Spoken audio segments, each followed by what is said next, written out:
Sa likod ng pangalan ni Vincent Ko ay isang pamilyang matatag sa mundo ng negosyo, ang pamilya Ko. Pinangungunahan ito ng kanyang mga magulang na sina Lucio at Susan Ko, habang unti-unti namang pumapasok sa pamumuno ang kanyang mga kapatid upang ipagpatuloy ang lumalawak na business legacy ng pamilya sa bansa. The Philippine Showbiz List presents Sino-sino ang mga magulang at kapatid ni Vincent Ko? Lucio Ko, father. Si Lucio ay isa sa pinakamatagumpay na negosyanteng Pilipino sa larangan ng retail at wholesale business. Ipinanganak noong 1953, lumaki siya sa Chinese-Filipino family na may maliit na tindahan ng glassware sa Divisoria. Mula sa simpleng pagtulong niya rito, unti-unti niyang naitaguyod ang isa sa pinakamalalaking business empires sa bansa. Bata pa lamang siya ay natutunan na niya ang kahalagahan ng disiplina, tamang pamamahala sa negosyo at maingat na paghawak ng pera. Noong 1998, kasabay ng Asian Financial Crisis, itinatag ni Lucio at ng kanyang asawa na si Susan Ko ang Pure Gold Price Club sa Mandaluyong. Sa pamamagitan ng mababang presyo at programang tindahan ni Aling Puring, mabilis itong naging popular sa mga mamimili at sari-sari store owners. Lumawak pa ang kanilang negosyo sa pagbili ng SNR membership shopping at iba pang investments sa ilalim ng Costco Capital.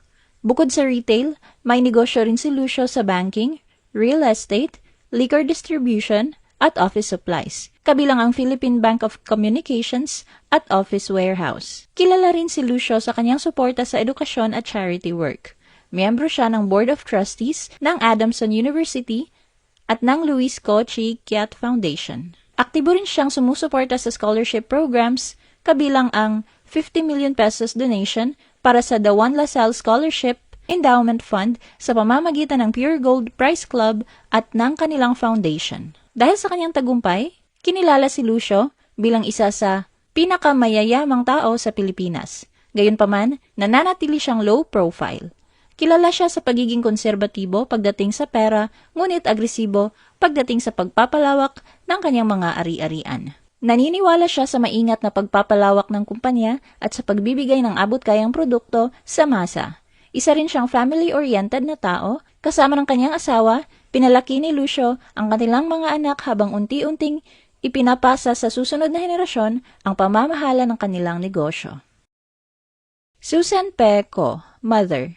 Bagamat bihira siyang makita sa media at public events, kilala si Susan sa corporate world bilang isa sa mga pangunahing decision makers sa negosyo ng kanilang pamilya. Nagtapos siya ng kursong Bachelor of Science in Commerce mula sa University of Santo Tomas.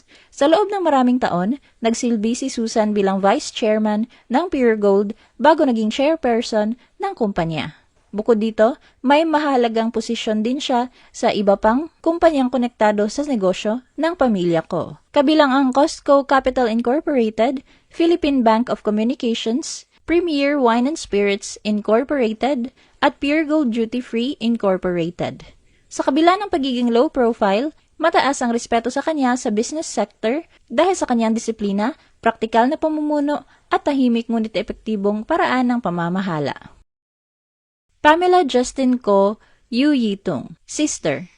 Si Pamela ay panganay sa 3 magkakapatid na babae ni na Vincent. Maaga siyang na-train para maging part ng backbone ng kanilang business empire. Nagtapos si Pamela ng Bachelor of Science na may degree ng entrepreneurship sa Thames International Business School. Mula pa noong 2003, miyembro na siya ng Board of Directors ng Pure Gold Price Club at naging Executive Director noong 2015.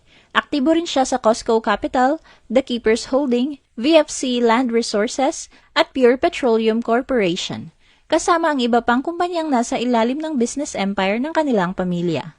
Gaya ng kanyang mga magulang, si Pamela ay kilala sa pagiging napaka-pribadong tao. Si Pamela ay kasal na at kinikilala na sa mga opisyal na dokumento ng PSE bilang Pamela Justine P. Ko Yu Yitong.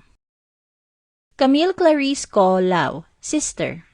Nagtapos si Camille ng Bachelor of Science in Business Management sa De La Salle College of St. Benilde noong 2009. Ang kanyang background sa management ang naging sandigan niya nang pumasok siya sa board ng Pure Gold noong 2013. Bukod sa pagiging director sa Pure Gold, siya ang tumutulong sa pamamahala ng SNR membership shopping at nagsisilbing opisyal sa VFC Land Resources Incorporated. Sa personal na buhay, si Camille ay kasal kay Michael Stephen Lau. Ang mag-asawa ay madalas na nakikitang magkasama sa mga opisyal na lakad ng pamilya, gaya noong tanggapin nila ang Honorary Mayor Award para sa amang si Lucio sa Bacolod City noong 2024. Katrina Marie Cogo, sister. Si Katrina Marie P. Cogo ang bunso sa magkakapatid na Ko. Nagtapos siya ng BS Hotel, Restaurant, and Institution Management sa De La Salle College of St. Benilde.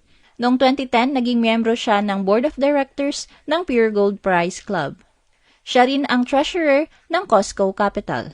Kilala rin siya sa kanyang kaalaman sa digital transformation at modern retail strategies. Bukod sa Pure Gold, may papel din siya sa VFC Land Resources, SNR Pizza, at KMC Realty Corporation. Sa kabila ng kanyang mataas na posisyon, nananatili siyang pribado at nakatuon sa pagpapalago ng retail at liquor businesses ng pamilya Ko.